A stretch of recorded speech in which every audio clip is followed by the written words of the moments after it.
रामपुर नाम का एक गांव था। गांव बहुत सुंदर था। गांव में एक विशाल और खूबसूरत हवेली थी जो गांव के सरपंच हृदयलाल की थी। हृदयलाल गांव के सम्मानित आदमी थे। वह अपने न्याय के कारण दूर दूर तक गांव में सम्मान की नजर से जाने जाते थे।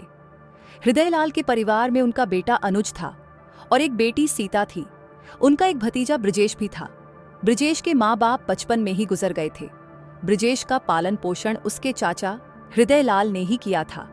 इस घर में एक शख्स और भी था। वो थी हृदयलाल की पत्नी कमला। हृदयलाल भले ही गांव के सरपंच थे, परंतु घर की सरपंच तो कमल ही थी। हृदयलाल गांव के सबसे अमीर व्यक्ति थे। पहले वह एक वकील थे, लेकिन शहर में वकालत करने के बाद उन्होंने गांव में रहना पसंद किया। हृदयलाल का बड़ा बेटा शहर में डॉक्टरी कर रहा था। उनके भतीजे ब्रजेश ने हृदयलाल के भाई की तरह ही खेती बाड़ी का रास्ता चुन लिया था। हृदयलाल के कई बार समझाने के बाद भी उसका मन स्कूल जाने में नहीं लगा। ब्रजेश के सरल और शांत स्वभाव के कारण हृदयलाल उसको अपने दोनों बेटों से ज्यादा प्यार करते थे। घर के किसी भी मामले में हमेशा ब्रजेश की राय और सलाह ली जाती। ब्रजेश का स्वभाव बहुत अपनेपन से भरा था। हृदयलाल की पत्नी को ये बात बिल्कुल भी पसंद नहीं थी। कमला को ब्रजेश बिल्कुल भी नहीं भाता था। हृदय इस बात को जानते थे। ब्रजेश बहुत ज्यादा मेहनत करता था। हृदयलाल की हर बात का कहना मानता था, इसलिए हृदयलाल भी ब्रजेश की हर बात का ध्यान रखते थे। सरपंच हृदयलाल ने ब्रजेश को मजदूरों के पैसों का लेन देन की जिम्मेदारी भी सौंप थी। वह ब्रजेश को हमेशा ही कहते कि जब भी तुझे किसी भी प्रकार की जरूरत हो या पैसे की आवश्यकता हो तो बिना इजाजत के ले लेना। ऐसा ही एक बार हुआ। ब्रजेश ने हृदयलाल से कहा कि काका, त्योहार करीब आने वाला है और मजदूरों को तनख्वाह देनी है, मुझे कुछ पैसे दे दीजिए। हृदयलाल ने प्यार से ब्रजेश को कहा, तू क्यों मुझे बार बार पैसे मांगता है? यह तेरा ही घर है और ये तेरे ही मजदूर है, उन्हें तू कभी भी पैसे दे सकता है। इसमें मुझे पूछने की कोई आवश्यकता नहीं है। अपनी काका की यह बात सुनकर ब्रजेश बहुत खुश हो जाता कि उसके काका उसे कितना प्यार और भरोसा करते हैं। ब्रजेश अपने चाचा के कहे अनुसार मजदूरों को रुपए देने के लिए तिजोरी के पास आ जाता है और रुपए निकालकर गिनने लगता है कि तभी हृदयलाल की पत्नी यानी ब्रजेश की चाची वहां आ जाती हैं। कमला, जो वैसे भी ब्रजेश को बिल्कुल भी पसंद नहीं करती थी, क्योंकि हृदयलाल अपने बेटों से ज्यादा तवज्जो ब्रजेश को दिया करते थे। कमला ब्रजेश को देखकर मुंह बनाते हुए कहती है, कर दो बर्बाद पैसा। कौन सा तुम्हारे बाप यहाँ पैसे की खदान रख कर गए हैं? काका के पैसे से दानवीर करण बनना है लाड साहब को। ये पैसा तुम्हारा नहीं है जो तुम्हें दर्द होगा। तुम्हारे काका तो तुम्हारी एटीएम मशीन है कि जब मुंह उठाए आ जाते हो पैसे मांगने। शर्म बेच खाई है क्या तुमने ब्रजेश?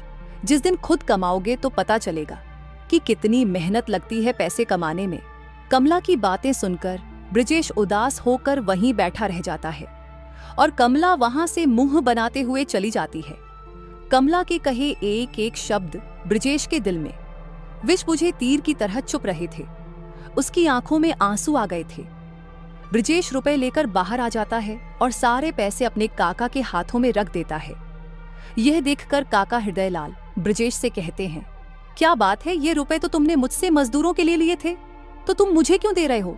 क्या बात हो गई ब्रजेश? किसी ने तुमसे कुछ कहा क्या? ब्रजेश की आंखें आंसुओं से भर गई। वह एकदम चुपचाप खड़ा हुआ था और हृदयलाल के लगातार पूछने के बाद भी उसने कुछ भी नहीं बताया। वह घर में किसी भी प्रकार की कलह नहीं चाहता था। आखिर वह अपनी काकी की शिकायत अपने काका से किस मुंह से करे? हृदयलाल ब्रजेश की इस असमंजस की स्थिति को पूरी तरह से समझ रहे थे। हृदयलाल ने ब्रजेश से कहा कि मैं अच्छे से समझ गया हूं कि तेरी काकी ने फिर तुझे कुछ ऐसा कहा है जो बात तुझे अंदर तक लग गई है। अरे पागल, तू तो अपनी काकी को बहुत अच्छे से जानता ही है। उसकी तो आदत ही है हर बात को बड़ा बनाने की। वह तो हर बात में मीन मेक निकालती है। तू जरा भी उसकी बातों को ध्यान मत दे। एक कान से सुनाकर और दूसरे कान से निकाल दिया कर। ये रुपए रखो और शाम को जब मजदूर काम पर आए तो उन्हें यह रुपए बांट देना। ब्रजेश अपने आंसुओं को पूछते हुए कहता है, काका, क्या गलत ही कहा है काकी ने? कब तक मैं आप सब पर ऐसे बोझ बनकर रहूंगा? अब मुझे खुद का कुछ करना चाहिए। आज से मैं खेत पर मालिक की तरह नहीं बैठूंगा, बल्कि मजदूरों के साथ बराबर से काम करूंगा। हृदयलाल ने ब्रिजेश की बात सुनकर दुखी होकर कहा, अरे ये तू कैसी बातें कर रहा है ब्रिजेश? अपना इतना बड़ा कारोबार है, खेत है, जमीन है, और तू अब मजदूरों के साथ मजदूरी करेगा। तेरा चाचा अब भी जिंदा है, तुम्हें काम करने की कोई जरूरत नहीं है। बेटा, मैंने तुझे कहा था स्कूल कॉलेज कर ले, तुझे शहर भेज देता, मैं तुझे बड़ा अफसर बना लेता, मगर तेरा दिमाग तो लिखने पढ़ने में था ही नहीं। तू तो बस अपने काका के साथ ही रहना चाहता था। तू जरा सोच कि अगर तूने अलग से काम करना शुरू किया तो लोग मुझ पर थूकेंगे कि सरपंच हृदयलाल अपने भाई के बेटे के साथ भेदभाव कर रहा है। उसने अपने बेटों को तो शहर भेज दिया, लेकिन अपने भाई के बेटे को खेत में मजदूरों के समान लगा दिया। अगर मैं शिक्षित नहीं हूं, इसमें आपकी कोई भी गलती नहीं है। वह तो मेरा ही मन नहीं था। मैं हमेशा से खेती बाड़ी करना चाहता था। काका, आपने बचपन से ही मुझे बड़ी मुश्किलों से पाला है, इतना काबिल बनाया है, और मैं आपकी उम्मीदों पर हमेशा खड़ा ही उतरना चाहूंगा। इसलिए मैंने अब निश्चय कर लिया है कि मैं अपना व्यापार करूंगा। बस आपका आशीर्वाद चाहिए। ठीक है बेटा, जब तूने निश्चित कर ही लिया है तो मेरा आशीर्वाद तेरे साथ रहेगा, मगर तुझे मुझसे यह वादा करना पड़ेगा कि तू समय पर खाना जरूर खाएगा। इतना कहकर हृदयलाल ब्रिजेश को गले से लगाकर मुस्कुराने लगे। हृदयलाल आराम करने के लिए जब अपने कमरे में गए तो वहां पर कमल को बैठा पाया। कमला ने ताना मारते हुए ब्रिजेश के बारे में हृदयलाल से कहा, खा लिया आपकी आंखों के तारे भतीजे ने खाना।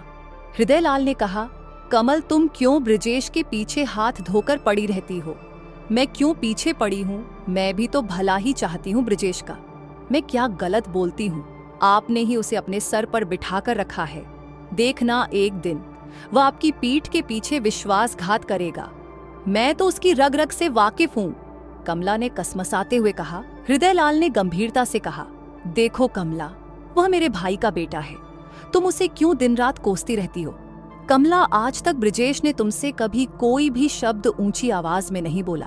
तुमने उसे अभी इतना भला बुरा कहा, पैसे को लेकर इतने गलत तरीके से ताने मारे होंगे, यह भी मैं जानता हूं, लेकिन ब्रिजेश ने तुम्हारे बारे में एक शब्द भी मुझसे शिकायत के रूप में नहीं कहा। वह परिवार जोड़कर चलने वाला बच्चा है। कमला ने मुंह बनाते हुए कहा, मैं उसे भला क्यों बुरा कहने लगी? मैंने तो बस इतना कहा था कि ब्रिजेश तू कब तक अपने काका के कंधों पर बोझ बनकर रहेगा? इतना गबरू जवान हो गया है, अपना कुछ क्यों नहीं करता? क्यों चाचा पर बोझ बनकर पल रहा है? देखिए, आखिर हमारे बच्चों का भी तो भविष्य है। हमें अपनी बेटी की शादी करनी है, अपने बेटे की शादी करनी है। आप इस तरह से अगर ब्रिजेश पर अपनी दौलत लुटाते रहेंगे तो हमारे बच्चों का क्या भविष्य होगा? अच्छा, तो ब्रिजेश किसकी जिम्मेदारी है? फिर वह मेरे भाई का बेटा है, यह तुम जानती हो, तो वह मेरा भी बेटा ही कहलाया। वह हमारा अपना है और उसकी हर जिम्मेदारी भी हमारी अपनी ही है। तुम भले उसे पराया कहो, लेकिन तुम्हारे कहने से क्या वह पराया हो जाएगा? कमला ने झल्लाते हुए कहा, देखिए, आज भले ही आपको मेरी यह बातें नियम की तरह लग रही हो, मगर सच्चाई तो यही है कि ब्रिजेश एक ना एक दिन इस घर को बर्बाद कर देगा। है तो वो पराया खून। कमला लगातार बहस किया जा रही थी, लेकिन हृदयलाल उसकी बहस को अनसुना करते हुए अतीत के पन्नों में खो गए थे, जहां उन्हें अपने भाई के किए हुए एहसानों का ध्यान आ रहा था। हृदयलाल भावुक हो गए, उनकी आंखें डबडबा गईं। उन्हें अपने भाई भाभी के अंतिम पलों की याद आ गई। हृदयलाल को अपने बचपन के कुछ दृश्य याद आ गए।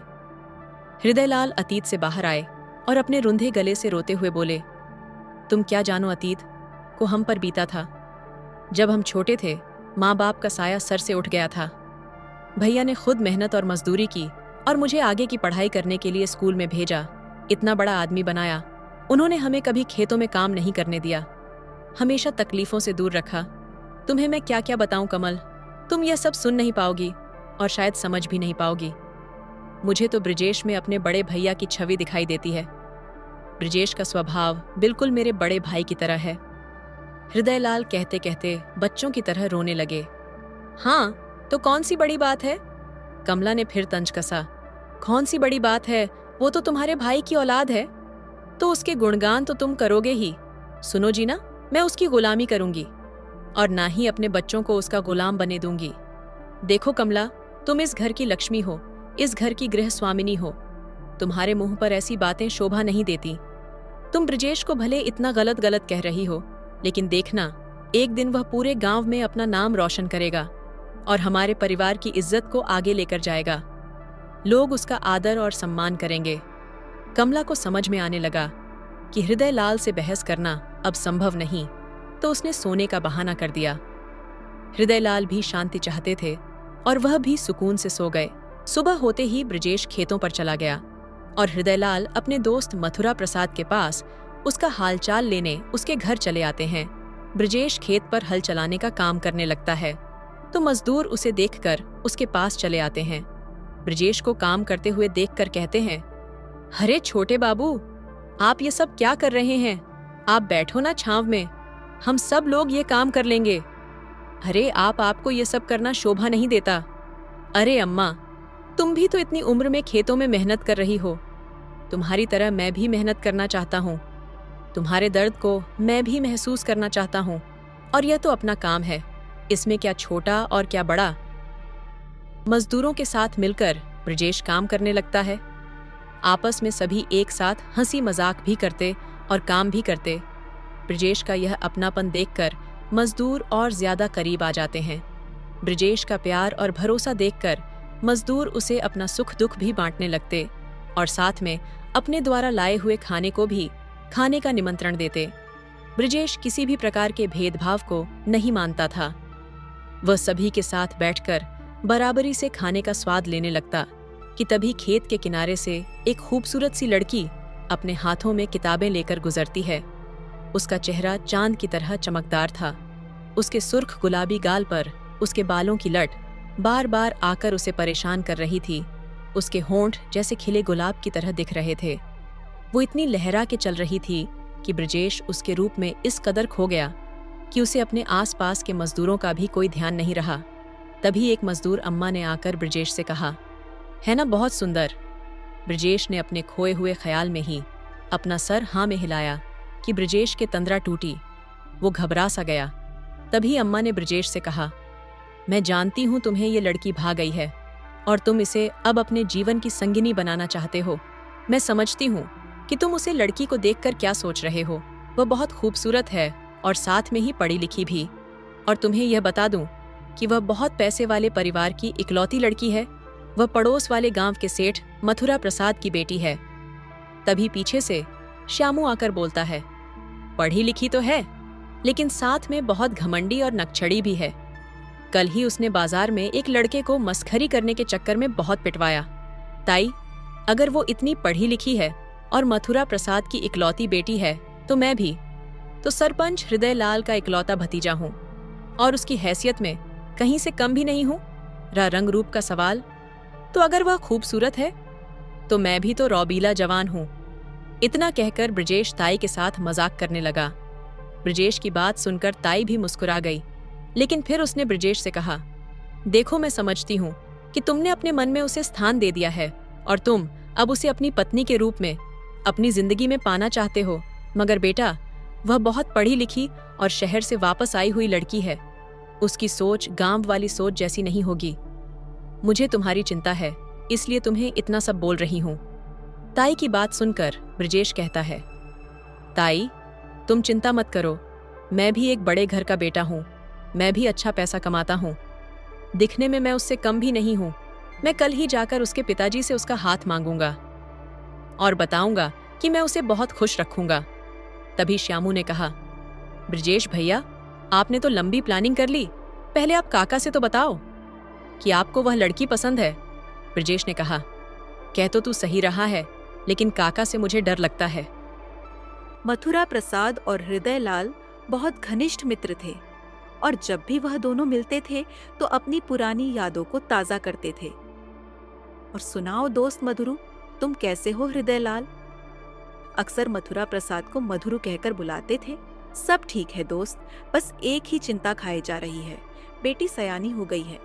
अगर तुम्हारी नजर में उसके लिए कोई लड़का हो तो मुझे दोस्त जरूर बताना। मथुरा प्रसाद ने हृदयलाल से विनती भाव में कहा। हृदयलाल ने कहा, अरे मधुरू, तुम्हारी बेटी तो मेरी बेटी जैसी है। मैं उसके लिए सुयोग्य वर जरूर देखूंगा और तुम्हें जरूर बताऊंगा। और बताओ, खेतीबाड़ी का क्या हालचाल है? मथुरा प्रसाद ने कहा, सब ठीक है दोस्त, सब कुछ तुम्हारी मदद से ही हुआ है। तुमने मेरी हमेशा हमारे बुरे समय में मदद की है। हृदयलाल ने कहा, अरे मधु, तुम यह सब बोलकर हमारी दोस्ती को शर्मिंदा मत करो। अगर दोस्त दूसरे दोस्त की मदद नहीं करेगा तो कौन करेगा? बात करते करते दोनों अपने पुराने दुखों को भी सुना रहे थे। हृदयलाल ने कहा, अच्छा मधुरू, अब हम चलते हैं। मथुरा प्रसाद ने कहा, अरे ऐसे कैसे मित्र? घर चलो, घर पर खाना बना है। कितने दिन हो गए एक साथ खाना खाए हुए। अरे अपना ही घर है यार, मैं फिर कभी खा लूंगा। भाभी को मेरा प्रणाम कहना। हृदयलाल वहां से चले जाते हैं। इधर खेत में भी धूप ज्यादा हो गई थी। मजदूरों की छुट्टी हो गई थी। ब्रजेश भी अपने घर की ओर निकल पड़ता है, मगर उसके दिल और दिमाग में बस एक ही सवाल चलता है कि वह काका से उसे लड़की पार्वती के बारे में कैसे बात कर पाएगा ताकि हृदयलाल पार्वती की शादी ब्रजेश से करवा सके। ब्रजेश घर पहुंचता उससे पहले ही हृदयलाल घर पर आ चुके थे और वह कमला से अपने दोस्त मथुरा प्रसाद की बेटी पार्वती के बारे में चर्चा कर रहे थे। ब्रजेश के कानों में जब काका और काकी की बातें सुनाई दी, वो दोनों उस लड़की के बारे में बात कर रहे थे। तो ब्रजेश वहीं रुककर सारी बातें सुनने लगता है। कमला मधुरू अपनी बेटी के लिए लड़का ढूंढ रहे हैं। कमला ने हृदयलाल की बात सुनते हुए कहा, हाँ तो जवान लड़की है। हर पिता अपनी बेटी की सही उम्र में शादी करना चाहता है। जाहिर सी बात है, वह अपनी बेटी के लिए अच्छा रिश्ता तो ढूंढेंगे ही, इसमें कौन सी बड़ी बात है? हृदयलाल, अरे मधु की बेटी बहुत सुशील और सुंदर है, साथ साथ वह बहुत पढ़ी लिखी भी है। मैं सोच रहा था कि अपने बेटे ब्रजेश की शादी में मधु की बेटी पार्वती से करवाऊं। जब पार्वती इस घर में आएगी तो पूरा घर रोशन हो जाएगा। कमला ने खींचते हुए कहा, क्या हो गया है आपको? क्यों आप उस बेचारी बेटी की जिंदगी बर्बाद करना चाह रहे हो? उसकी शादी उस निकम्मे ब्रजेश से करवाना चाहते हो। पार्वती पढ़ी लिखी लड़की है और ब्रजेश अनपढ़ गवार। अगर आप उसकी शादी वाकई में अच्छे लड़के से करवाना चाहते हैं तो क्यों ना उसकी शादी की बात आप अनुज के लिए करें। अपने काका हृदयलाल की बातें सुनकर ब्रजेश के दिल में काका के प्रति प्रेम और सम्मान बढ़ गया था और वह काफी खुश हो गया था। मगर अगले ही पल जब उसने अपनी काकी के कड़वे कटाक्ष सुने तो उसका दिल टूट गया। हृदयलाल ने कमला को फटकारते हुए कहा, मैं यहाँ तुम्हारी राय लेने आया था, ना कि तुम्हारा हुक्म सुनने। ब्रजेश घर का बड़ा बेटा है, पहले उसका ही विवाह होगा, बाद में अनुज का। कमला ने अपने भावों को बदलते हुए हृदयलाल से कहा, आप भी ना बहुत जल्दी नाराज हो जाते हैं। मैंने कब कहा है कि अनुज की शादी ब्रजेश से पहले करो? मैं तो बस ये कह रही हूँ कि ब्रजेश की शादी उसके ही हिसाब की, कोई अनपढ़ गवार गरीब लड़की से करो ताकि दोनों की जोड़ी एक जैसी रहे। बाद में अनुज का विवाह मथुरा प्रसाद की बेटी पार्वती से कर दो। मैं कुछ नहीं जानता कमला, अगर पार्वती की शादी होगी तो वो सिर्फ और सिर्फ ब्रजेश से होगी। वह हमारे घर का बड़ा बेटा है। हृदयलाल की बातें सुनकर ब्रजेश को तो जैसे पंख मिल गए हों। वह मन ही मन में बहुत खुश था और अपने काका को ढेर सारी दुआएं दे रहा था। हो भी क्यों ना, आखिर उसने जो मांगा उसके काका ने उसे वो बिन मांगे ही दे दिया। ब्रजेश को समय का पता ही नहीं चला। वह तो घर पर खाना खाने के लिए आया था। उसका वापस खेत पर जाने का समय हो गया था और पार्वती का कॉलेज से वापस आने का समय हो गया था। ब्रजेश ने आज खाना भी नहीं खाया था और वह खेत की तरफ निकल पड़ा। मजदूर भी वापस आकर खाना खाने के बाद अपने काम पर लग गए थे। खेत पर ब्रजेश का किसी काम में मन नहीं लग रहा था। वह तो बस पार्वती के वापस आने का इंतजार कर रहा था। तभी उसे दूर से पार्वती आती दिखाई देती है। पार्वती की चप्पल कीचड़ में गिर जाती है और ब्रजेश यह देखकर उसकी मदद करता है। पार्वती इस मदद के लिए ब्रजेश का बहुत बहुत शुक्रिया करती है। थैंक यू सो मच आपका, जो आपने मेरी इस तरह से मदद की है। अरे अपनों की मदद करने में भी क्या हर्ज है, और आप तो हमारी अपनी हैं। पार्वती, अरे अरे, आप मेरा नाम कैसे जानते हैं? और मैं तो आपको जानती भी नहीं हूँ। और ये अपना पराया क्या है? क्यों ऐसे रिश्ता जोड़ने की कोशिश कर रहे हैं? अरे अरे, आप तो नाराज हो गई। नाराज क्यों होती है पार्वती? इंसानियत के नाते ही मेरी मदद ले लीजिए। और रही बात लगने और ना लगने की, तो हो सकता है आगे मैं आपका कुछ लगने लगूं। ब्रिजेश अपने अंदर बुदबुदाते हुए कहता है और मुस्कुराने लगता है। पार्वती वहां से अजीब सा मुंह बनाते हुए चली जाती है और ब्रिजेश अपने काम में दोबारा व्यस्त हो जाता है। काम करते करते शाम हो जाती है और ब्रिजेश थका हारा अपने घर आ जाता है, लेकिन उसका दिल पार्वती के रूप रंग में और प्रेम में एकदम खो जाता है। उसे सिर्फ पार्वती के अलावा कुछ भी नहीं दिखाई देता। उसे तो यह भी नहीं पता कि पार्वती के दिल में आखिर क्या है। उसकी पूरी रात उसकी आंखों में गुजरती है।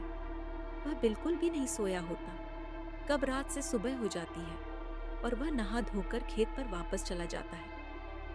उधर मथुरा प्रसाद किसी काम से हृदयलाल के गांव के आसपास से गुजर रहे थे, तो वह हृदयलाल से मिलने उसके घर चले आते हैं। मथुरा प्रसाद को आता देख हृदयलाल उसका खुली बड़ों से स्वागत करते हैं। अरे मधु, मेरे यार, कैसे हो तुम? इतने दिनों बाद घर आए हो, तुम्हें देखकर मन खुश हो गया। और सुनाओ, घर पर सब कैसे हैं? भाभी कैसी हैं? बिटिया कैसी है? सब कुशल मंगल है मेरे यार। यहाँ से गुजर रहा था तो सोचा तेरे हालचाल लेता हुआ चलूं। हृदयलाल कमल को नाश्ता पानी लाने के लिए कहते हैं और दोनों दोस्त बैठकर बातें करने लगते हैं। वैसे मैं तुम्हारे पास ही आने वाला था। तुमने अपनी बेटी पार्वती के लिए कोई अच्छा लड़का ढूंढने के लिए मुझसे कहा था ना, तो उसी सिलसिले में मुझे तुमसे बात करनी थी। मथुरा प्रसाद ने उसे उत्सुकता से पूछा। हाँ हृदयलाल, तो कोई मिला क्या लड़का? बताओ तो बात आगे बढ़ाएं। अरे लड़का तो तुम भी जानते हो, मेरा भतीजा है ना ब्रिजेश, मेरे बड़े भाई भाभी का इकलौता बेटा। देखने में लंबा चौड़ा खूबसूरत है, मेरा पूरा कारोबार संभालता है, खेती बाड़ी संभालता है। मैं सोच रहा था कि उसका विवाह पार्वती से करवाया जाए। दोनों की जोड़ी बहुत खूब जमेगी। ब्रिजेश पार्वती को बहुत खुश रखेगा। मथुरा प्रसाद हृदयलाल की बात सुनकर सकुचाते हुए कहते हैं, देखो हरदू मेरे यार, लड़का हीरा है, ये मैं भी जानता हूँ। उसमें किसी बात की कोई भी कमी नहीं है। बहुत सुंदर और सुशील है। पार्वती के साथ अच्छा भी दिखेगा, परंतु हमारी बिटिया पढ़ी लिखी है, बीए कर चुकी है, और ब्रिजेश पढ़ा लिखा नहीं है, अशिक्षित है। बस यही बात पर मात खाता है, नहीं तो मैं खुद ये शादी हंसकर करता।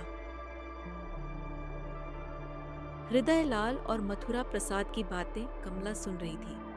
वह चाय नाश्ते की ट्रे लेकर आती है और मथुरा प्रसाद की बात को बीच में ही काटते हुए बोलती है, यही तो मैं भी इन्हें समझा रही हूँ भाई साहब। कहाँ बिटिया पढ़ी लिखी, इतनी खूबसूरत शिक्षित, और कहाँ वह अनपढ़ जाहिल गवार।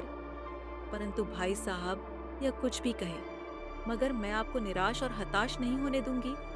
मेरी नज़र में ब्रिजेश से लाख गुना अच्छा लड़का है। मेरा बेटा अनुज, गोरा चिट्टा, एकदम गुणी पढ़ा लिखा है, शहर में डॉक्टरी की पढ़ाई कर रहा है। अगले साल तक डॉक्टर भी बन जाएगा। आपकी बिटिया राज करेगी राज। मैं इस बात की पूरी जिम्मेदारी लेती हूँ। अब मथुरा प्रसाद का ध्यान हरदू से हट चुका था और वह कमल की बातों को तवज्जो दे रहे थे। मथुरा प्रसाद कमला से कहते हैं, भाभी, यह तो बहुत ही अच्छी बात है। क्या आपके पास अनुज की कोई फोटो है? अरे हाँ है ना भाई साहब, मैं बस अभी लेकर आती हूँ। कमला झट से कमरे के अंदर जाती है और अनुज की एक सुंदर सी तस्वीर लेकर मथुरा प्रसाद के हाथ में रख देती है। मथुरा प्रसाद अनुज की फोटो देखकर तुरंत ही हाँ कह देते हैं, भाभी लड़का तो मुझे बहुत भाग गया। बस आप और हरदू आपस में सलाह कर लीजिए और मुझे बता दीजिए। इतना कहकर मथुरा प्रसाद वहां पर हाथ जोड़कर विदा लेकर चले जाते हैं, परंतु हृदयलाल चुप रहकर यह सब देख रहे होते हैं। हृदयलाल का अंतर्मन रो रहा था। वह यह बिल्कुल भी नहीं चाहते थे जो आज घर में हुआ था। कहाँ हृदयलाल पूरे गांव में न्याय की मिसाल माने जाते थे, और आज उनके ही घर में वह अपने भतीजे ब्रिजेश के लिए अन्याय होता हुआ देख रहे थे। ब्रिजेश खेत की तरफ निकल पड़ा था। रास्ते में उसकी मुलाकात कुमुद से होती है।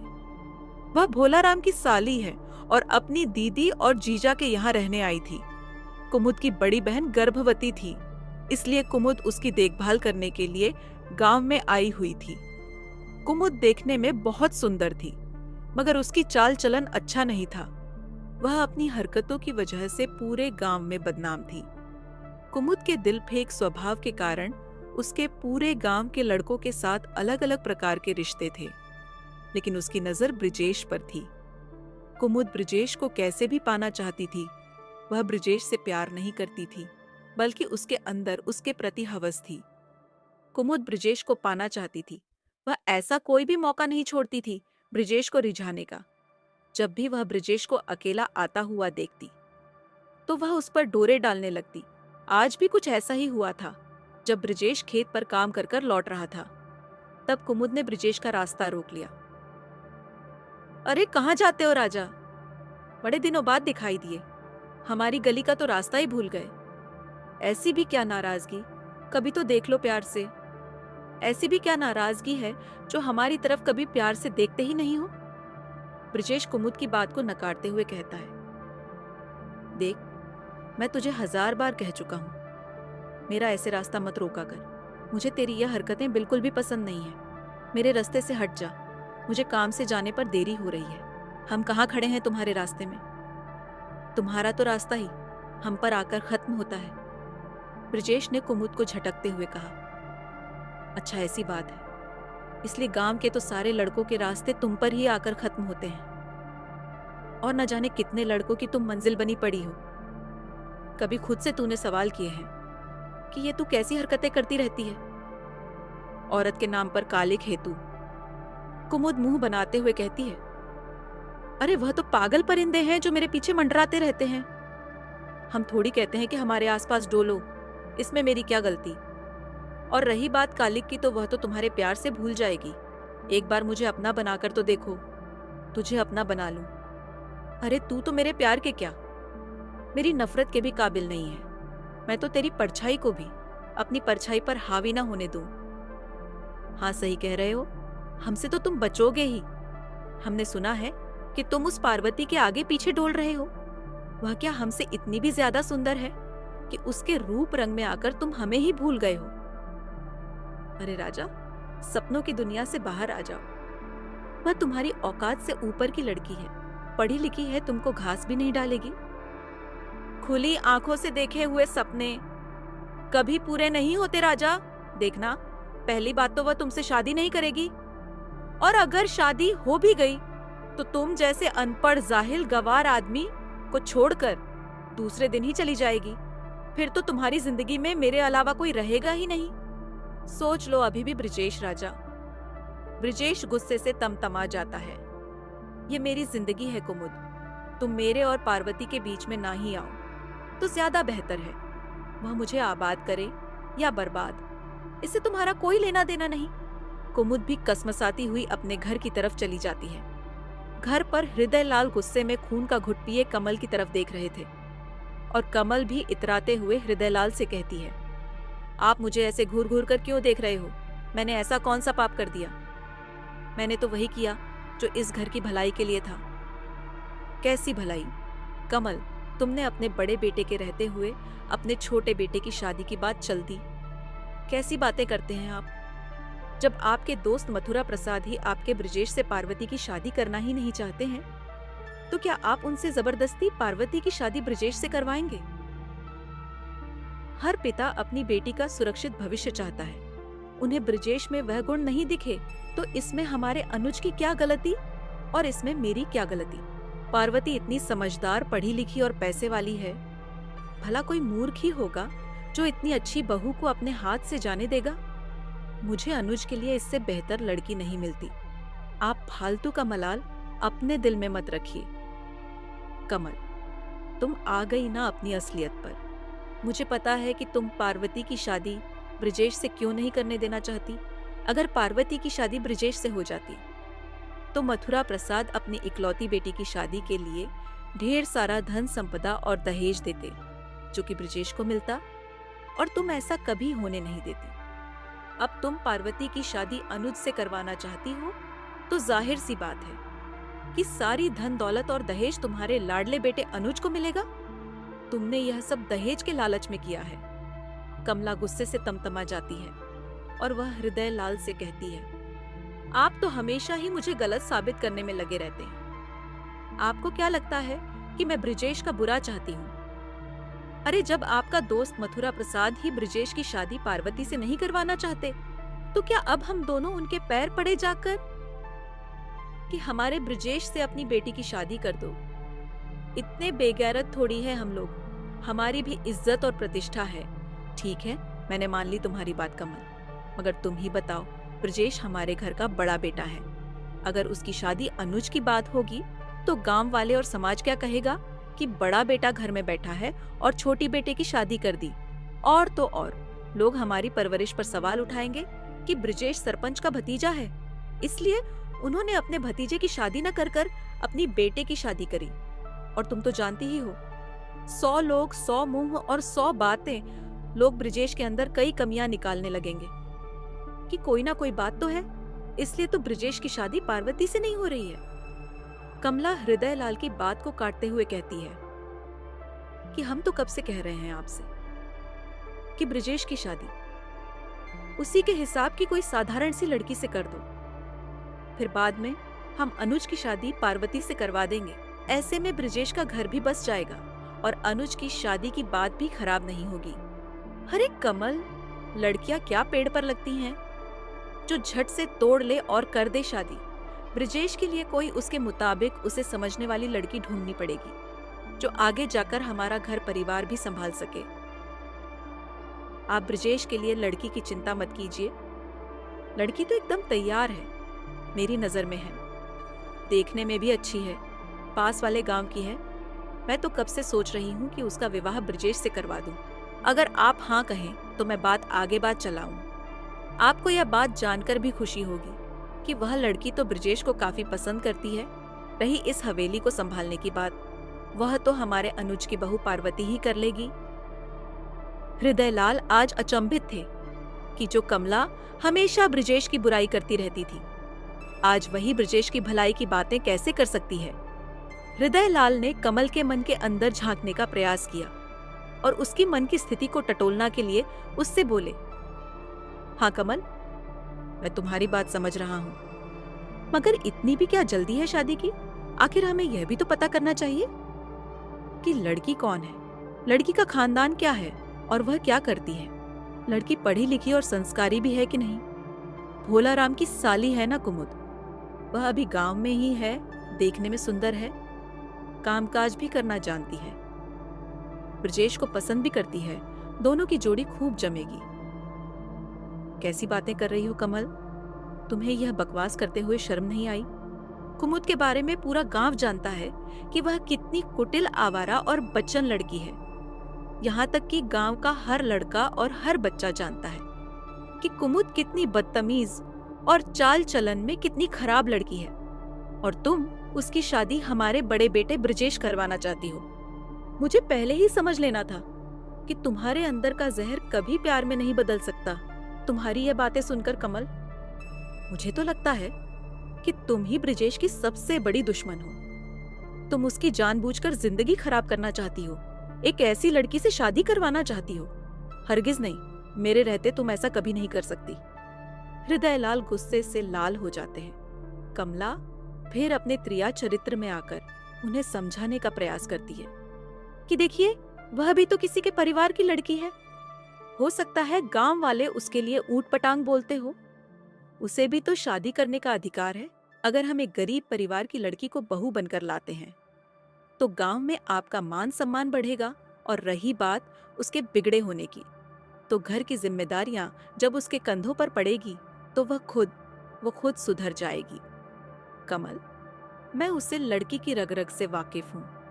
उसकी शादी अगर ब्रजेश से हो गई ना, तो पूरे गांव के, गली के, मोहल्लों के लड़के हमारे घर के चक्कर काटेंगे। वह अपनी हरकतों से कभी बाज नहीं आएगी। तब तो मैं भी कहीं मुंह दिखाने के लायक नहीं रहूंगा। क्या इज्जत रह जाएगी मेरी? इस गांव में मेरी प्रतिष्ठा है, रौब है। और ब्रजेश, वह तो इतना भोला भला है कि वह जब कुमुद के चाल चलन को देखेगा तो अंदर ही अंदर घुट घुट कर मर जाएगा। ब्रजेश सिंह जिंदा लाश बन जाएगा। कमल पर हृदय लाल की बातों का कोई भी असर नहीं होता दिखाई दे रहा था। कमला अपने हाथ जोड़कर हृदय लाल के आगे बोलती है, आप ही बता दीजिए महाराज, मेरे लिए क्या आज्ञा है? आप गांव के सरपंच है, पंचायती तो झाड़ेंगे ही। आप ही बता दीजिए क्या हुक्म है आपका। ठीक है, मैं भी अपना फैसला सुनाता हूं।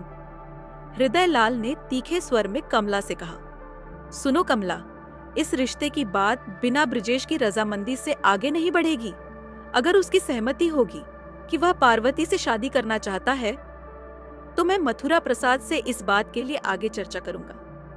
अगर मथुरा प्रसाद ने ब्रजेश के लिए सहमति दे दी तो फिर पार्वती इस घर में धूमधाम से बहू बनकर आएगी, और अगर मथुरा प्रसाद ने ब्रजेश से पार्वती की शादी करने के लिए मना कर दिया तो फिर पार्वती भी इस घर में बहू बनकर कभी नहीं आएगी। यही मेरा अंतिम निर्णय होगा। कमल हृदय लाल से पूछती है कि अगर आपके लाडले भतीजे ब्रजेश ने ही इस रिश्ते के लिए मना कर दिया तब आप क्या करेंगे? हृदय लाल ने कहा, कमल, अगर ब्रजेश पार्वती से शादी करने के लिए मना करता है तो मैं खुशी खुशी अनुज की शादी पार्वती से करवा दूंगा। और हाँ, अब तुम अपने शैतानी दिमाग में कोई षड्यंत्र मत रचने लगना कि तुम ब्रजेश के ऊपर पार्वती से विवाह न करने का दबाव डालने लगो। कमल का खून खौल गया और वह गुस्से में बोली, मैं क्या उसकी दुश्मन हूं जो उसे पर शादी न करने का दबाव डालूंगी? और भला वह मेरी कौन सी बात मान लेता है? या तो वह आपकी बात मानता है या तो वह अपनी मनमर्जी करता है। मथुरा प्रसाद अपने मन में उत्साह और उमंग के साथ घर पहुंच जाते हैं। आखिर आज उनकी यह खोज खत्म होती है। उन्हें अपनी बेटी पार्वती के लिए सुयोग्य वर मिल जाता है। मथुरा प्रसाद के चेहरे पर खुशी की लहर अलग ही दिखाई दे रही थी, मगर अगले ही पल मथुरा प्रसाद का मन थोड़ा उदास भी हो जाता कि अभी तक उनके दोस्त हृदय लाल ने हामी ही नहीं भरी है। फिर वह कुछ गलत विचार अपने मन में न लाते हुए अपनी पत्नी को आवाज देते हैं, अरे सुनती हो पारो की माँ, मैं घर में आ गया, आज मैं बहुत थक गया हूँ। श्यामा देवी मथुरा प्रसाद की धर्मपत्नी गिलास में पानी लेकर आती है और मथुरा प्रसाद को देती है। क्या बात है, आज आप बड़े अलग लग रहे हैं और खुश भी लग रहे हैं। क्या हुआ, हमें भी तो बताएं। अरे पारो की माँ, बात ही खुशी की है, तुम भी सुनोगी तो यकीन नहीं करोगी। अरे बाबा, आखिर हुआ क्या है, बताएंगे भी कुछ या यूं ही बातें पहेली में उलझाते रहेंगे? अरे श्यामा, हम पार्वती के लिए जो लड़का ढूंढ रहे थे ना, वह आज मुझे मिल गया है। लड़का गुणी है, खानदानी है और डॉक्टर भी है। हमारी पार्वती के तो भागे ही खुल गए। मथुरा प्रसाद ने कहा, अरे श्यामू, अगर भगवान ने चाहा तो सब कुशल मंगल होगा। श्यामा देवी थोड़ा सा हैरान हो गई। होगा मतलब क्या? आप रिश्ता पक्का करके नहीं आए हैं? अरे श्यामू, मैं अपनी बिटिया पार्वती का रिश्ता अपने दोस्त हृदय लाल की बेटे से तय करके आया हूँ। प्रस्ताव तो उनको भी बहुत अच्छा लगा, मगर अभी तक हृदय लाल ने हाँ नहीं की है। अरे आप चिंता क्यों करते हैं? हरदू भैया आपकी बहुत अच्छे मित्र हैं, सब कुछ घर परिवार के बारे में जानते हैं। देखना, उन्हें हमारी पार्वती जरूर पसंद आएगी। आखिर हमारी पार्वती लाखों में एक है। दिया लेकर ढूंढेंगी ना, तब भी इतनी गुनी, इतनी सुंदर और पढ़ी लिखी बहू को ढूंढ नहीं पाएंगे। अच्छा, आप यह तो बताइए, आप लड़की की फोटो लेकर आए हैं कि नहीं? अरे लाया हूं ना, ये देखो। मथुरा प्रसाद फोटो को श्यामा देवी के हाथ में देते हुए कहते हैं, ये देखो लड़के की फोटो। श्यामा देवी फोटो को देखते हुए श्यामा देवी मुस्कुरा उठती है। अरे वह लड़का तो बहुत खूबसूरत है, एकदम राजकुमार जैसा लगता है। हमारी पार्वती की जोड़ी बहुत खूब जमेगी। श्यामा देवी ने पार्वती के कमरे की तरफ रुककर और जाकर पार्वती के पास बैठते हुए पूछा, सुनो पार्वती बेटा, मुझे तुमसे कुछ जरूरी बात करनी है। क्या हुआ मन, तबीयत तो ठीक है? हाँ, मेरी तबीयत तो ठीक है बेटा, बस तेरी ही शादी की चिंता खाई जाती है। मैं चाहती हूँ कि तेरी शादी एक अच्छे परिवार में हो जाए, जहां तू रानी बन के राज करे। कैसी बातें करती हो माँ? मुझे नहीं करनी है शादी। आप और पिताजी को मेरी शादी की इतनी जल्दी क्यों है? मैं अपने माँ बाबूजी को छोड़कर कहीं नहीं जाने वाली। श्यामा देवी मुस्कुरा के कहती हैं, हाँ बिल्कुल, तू सही कह रही है। बिल्कुल मत जा हम दोनों को छोड़कर। इसलिए तो तेरे पिताजी ने तेरा ब्याह पास वाले गांव में तय कर दिया है। लड़का पढ़ा लिखा है, शहर में डॉक्टरी कर रहा है, जल्दी डॉक्टर भी बन जाएगा। देखने में भी किसी राजकुमार से कम नहीं है। तेरी और उसकी जोड़ी खूब जमेगी। ये देख, पिताजी उसकी तस्वीर भी लेकर आए हैं। श्यामा देवी ने अनुज की तस्वीर पार्वती के हाथों में रख दी। पार्वती थोड़ा सा शर्मा गई। उसने अपनी कनखियों से अनुज की तस्वीर को देखा और मुस्कुरा उठी। श्यामा देवी ने पार्वती से पूछा, तुझे लड़का पसंद आया ना पार्वती?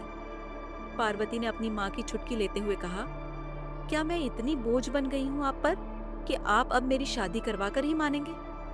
श्यामा देवी ने कहा, कोई भी माँ बाप के लिए उसकी बेटी कभी बोझ नहीं हो सकती। यह तेरा घर है और सब कुछ भी तेरा ही है, लेकिन यह समाज द्वारा बनाई गई एक परंपरा है। ये रीत है जिसे हर बेटी के माँ बाप को निभानी पड़ती है। बेटी अपने ससुराल की होती है, उसे एक ना एक दिन अपने माँ बाप का घर छोड़कर अपने पिया के घर जाना होता है।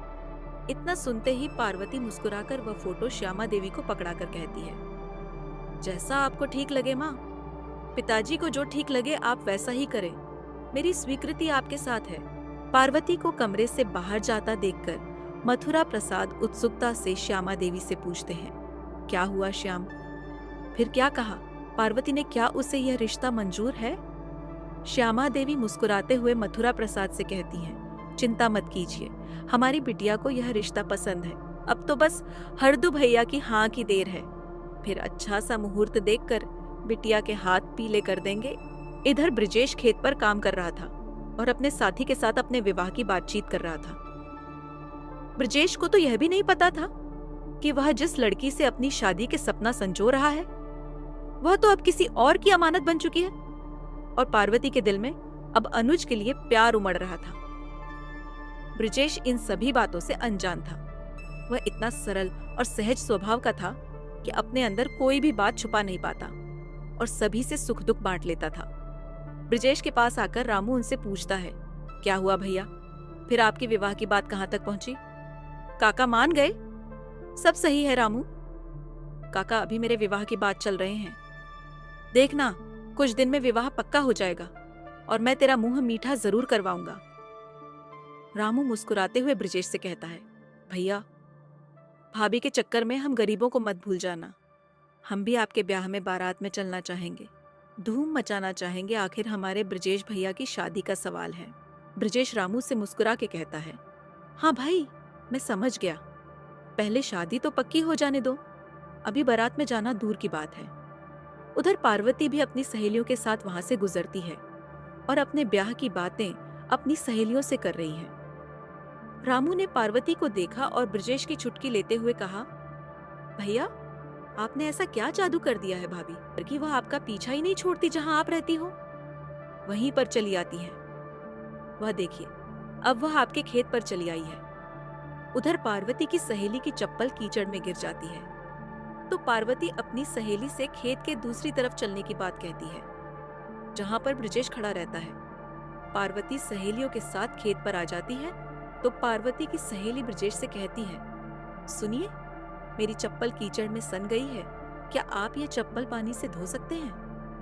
रामू सहेली की चप्पल तुरंत अपने हाथ में लेकर कहता है, अरे कैसी बातें कर रही हैं आप? ब्रिजेश भैया तो सिर्फ भाभी की चप्पलों को हाथ लगा सकते हैं, उनकी सहेलियों की चप्पल धोने के लिए तो मैं ही काफी हूँ। लाइए मैं धो देता हूँ।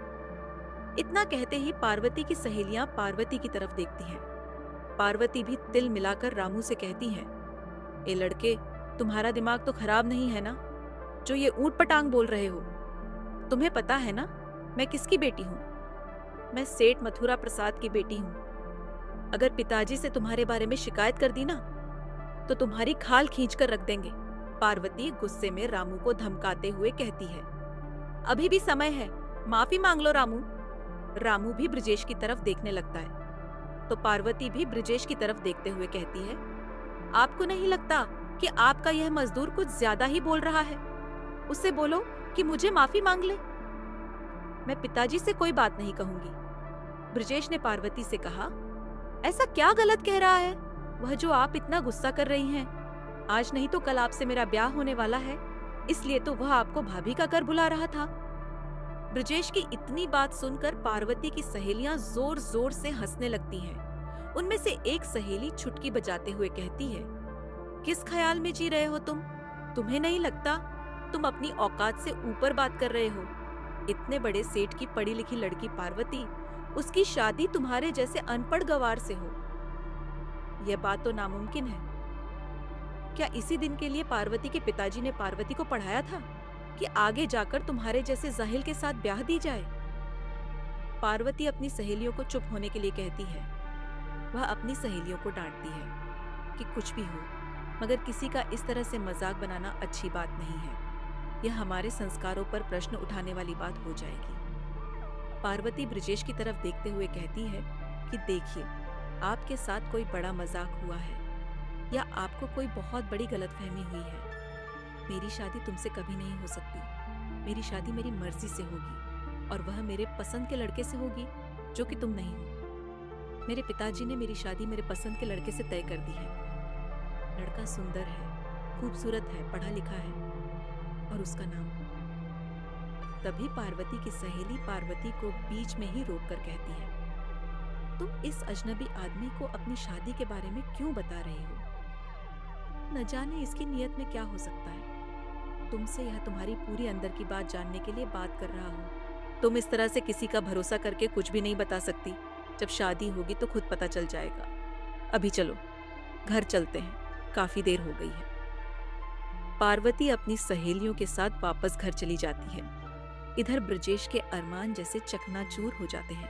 ब्रजेश सकते में आ जाता है और जहाँ खड़ा रहता है वहीं बैठ जाता है। उसने जिस लड़की को अपनी धन पत्नी बनाने के सपने देखे, आज वही सपने उसकी आंखों के सामने टूटे नजर आए। उसने पहली बार किसी लड़की से सच्चा प्यार किया था। ब्रजेश की अपने पहले प्यार को खोने की तड़प उसे अंदर तक तोड़ देती है। शाम के समय हृदय लाल खाट पर लेटे हुए थे। ब्रजेश उनके पास आकर बैठ जाता है और उनके पैर दबाने लगता है। ब्रजेश को चुपचाप और खोया हुआ देखकर हृदय लाल ब्रजेश से पूछते हैं, क्या हुआ बेटा, आज तू इतना चुप चुप क्यों है? तू क्या सोच रहा है? अपने काका को नहीं बताएगा? मैंने तुझे कभी इतना शांत नहीं देखा। हमेशा तुझे खिलखिलाते हुए, हंसते हुए देखा है। जरूर कोई बात है जो आज तो इतना शांत है। कुछ नहीं हुआ है काका, सब ठीक है। आप बोलिए ना, आप क्या कहना चाह रहे हैं? ब्रजेश बेटा, मैं सोच रहा हूँ कि तेरा ब्याह करवा दूं। तेरी उम्र भी हो गई है, बहू आ जाएगी तो तेरा हाथ बटाएगी। काका, मुझे नहीं करनी अभी शादी। क्या मैं आप पर बोझ बन गया हूँ जो मेरी शादी की इतनी जल्दी है आपको? अरे नहीं बेटा, कैसी बातें कर रहा है? ये तो एक रीति है जो हर किसी को निभानी पड़ती है। मैं तेरे लिए एक बहुत सुंदर लड़की देखी है, मेरे दोस्त मथुरा प्रसाद की बेटी। देखने में सुंदर है, सुशील है। तेरे साथ उसकी जोड़ी बहुत खूब सुंदर जमेगी। काका, पार्वती और मेरा कोई मेल नहीं है, कैसे यह रिश्ता निभ पाएगा? मुझे नहीं करनी उससे शादी। मैं क्यों किसी की जिंदगी की बर्बादी का कारण बनूं? हृदय लाल ने ब्रजेश को समझाते हुए कहा। ये कैसी अजीब बातें कर रहा है ब्रजेश बेटा? तेरी जगह कोई और होता तो अपनी शादी की बात सुनकर फूला नहीं समाता, और जब बात पार्वती की आती तो कोई भी लड़का बिना सोचे समझे झट से हाँ कर देता। और एक तू है जो सामने से उस लड़की से शादी करने के लिए मना कर रहा है। नहीं काका, बात आज खत्म हो गई। मैं उस लड़की से किसी भी हालत में शादी नहीं कर पाऊंगा। हृदय लाल और ब्रजेश की ये सारी बातें कमल दूर खड़ी होकर सुन रही थी। वह तो कब से सोच रही थी कि चाचा भतीजे की बात को काटा जाए। कमल जिस मौके के इंतजार में थी, वह मौका उसे मिल चुका था। ब्रजेश का अपनी शादी के लिए बार बार मना करने की बात सुनकर कमला से अब रुका नहीं गया। कमला ने अपनी जहरीली जुबान को चलाते हुए हृदय लाल से कड़े स्वर में कहा, क्यों? उस भोली भाली पढ़ी लिखी लड़की की जिंदगी बर्बाद करने के लिए आप तुले हुए हो। वैसे भी पार्वती के पिताजी ने तो इस अनपढ़ गवार लड़के से शादी करवाने के लिए मना कर दिया है। उन्होंने तो आपके मुंह पर बोला था कि वह अपनी बेटी की शादी किसी अनपढ़ गवार से नहीं करवा सकते। आप ही यह जबरदस्ती की जिद लेकर बैठे हुए हैं। जब वह अपने बेटे अनुज के लिए राजी है तो आप जबरदस्ती ब्रिजेश पर शादी का दबाव क्यों डाल रहे हैं? हृदय लाल कमल को जोर से फटकारते हैं। भगवान के लिए कमल, अपना यह मुंह बंद रखो। तुम्हें तो बस एक मौका चाहिए ब्रिजेश को नीचा दिखाने का। तुम उसकी सगी काकी हो, कोई पराई या सौतेली नहीं हो जो अपने दिल में इतनी कड़वाहट भरकर रखती हो। आखिर क्या बिगाड़ा है ब्रिजेश ने तुम्हारा जो तुम इसे इस तरह से कोसती रहती हो? कमल भी तिलमिलाकर हृदयलाल से कहती है, आखिर क्या गलत कहा है मैंने? मैं थोड़ी तुम दोनों की दुश्मन हूं। अरे अनपढ़ को अनपढ़ ही तो कहूंगी, कलेक्टर थोड़ी कहूंगी। इतना कहकर कमल मुंह बनाते हुए अंदर चली गई। कमल की कड़वी बातें सुनकर ब्रिजेश को हमेशा ही तकलीफ होती थी। उसकी आंखें आज फिर से भर आई थी। उसने अपने आंसू अपने गमछे से पूछे, लेकिन ब्रिजेश इतना सज्जन था कि उसने कभी भी इन बातों का जवाब अपनी काकी को नहीं दिया। वह अपने काका की बहुत इज्जत करता था। हृदयलाल ब्रिजेश को बोलते हैं कि बेटा, तेरी चाची की जुबान कड़वी है तो उनकी बातों का बुरा मत मानना। मैं तो कहता हूं कि तू तो अपनी चाची की बातों पर ध्यान ही मत दिया कर। एक कान से सुनाकर और दूसरे कान से निकाल दिया कर। मैं तो मथुरा प्रसाद से तेरी शादी की बात करूंगा कि वह अपनी बेटी पार्वती की शादी मेरे भतीजे ब्रिजेश से ही करे। सब ठीक रहा तो रिश्ता मंजूर होगा, नहीं तो पार्वती इस घर में बहू बनकर नहीं आएगी। यही मेरा अंतिम निर्णय होगा। ब्रिजेश की बातें सुनकर हृदयलाल चिंता में आ जाते हैं। वह ब्रिजेश से कहते हैं, बेटा तू घर का बड़ा है, तेरी शादी पहले होना चाहिए। अब अगर तेरे छोटे भाई की शादी होगी तो यह समाज क्या कहेगा? लोग क्या कहेंगे? तरह तरह की बातें बनाई जाएंगी कि सरपंच हृदयलाल ने अपने भतीजे की शादी नहीं करी, बल्कि अपने बेटे अनुज की शादी धूमधाम से करवा दी। अपने काका हृदयलाल की बातें सुनकर ब्रिजेश उन्हें समझाते हुए कहता है, काका आप क्यों परेशान हो रहे हैं? इसमें आपकी क्या गलती है? मैं ही शादी में नहीं करना चाहता। और रही बात समाज की, तो मैं किसी समाज को नहीं जानता। मेरा सब कुछ आप ही हैं। हृदयलाल ब्रिजेश से पूछते हैं कि अब तू ही बता, मैं क्या करूं? ब्रिजेश कहता है, करना क्या है काका, आप कल ही जाकर मथुरा प्रसाद जी से रिश्ते के लिए हाँ कर दें। आखिर ब्रिजेश ने अपने प्यार की बलि दे दी। अपने हाथों से अपने प्रेम की चिता में आग लगा दी। उसने त्याग दिया अपने पहले प्रेम को। वो बेचारा तो अब इस फैसले पर रो भी नहीं सकता था। उधर हृदयलाल सुबह सुबह मथुरा प्रसाद के घर पहुंच जाते हैं और विवाह की तारीख पक्की कर देते हैं।